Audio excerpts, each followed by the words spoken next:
কাঞ্চনজঙ্ঘা দুর্ঘটনার রেশ এখনো কাটেনি, তারই মধ্যে ফের বড়সড় বিপত্তি রেলে।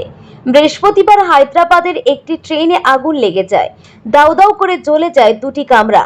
কিভাবে দুটি কামরায় আগুন লাগলো সেই কারণ এখনো জানা যায়নি। জানা গিয়েছে দক্ষিণ মধ্য রেলের প্রধান দপ্তর থেকে খানিকটা দূরে মেট্রোপুরার কাছে দাঁড় করানো ছিল রেলের কামরাগুলি। সেকেন্দ্রাবাদ যাওয়া ট্রেনগুলির অধিকাংশই এখানে রাখা হয়। এখানে ট্রেনের কামরা পরিষ্কার করার পরে ফের রওনা করানো হয় কামরাগুলিকে। সেখানে থাকা ট্রেনে আগুন লাগে বৃহস্পতিবার। আবারও প্রশ্নের মুখে পড়ল রেল কর্তৃপক্ষ। একের পর এক রেল দুর্ঘটনা লেগেই থাকে। যাত্রীরা আতঙ্কিত রয়েছে রেলে উঠলে কখন কি হবে সেই নিয়ে। জানা গিয়েছে বৃহস্পতিবার দিন আগুন লাগে দুটি কামরায়।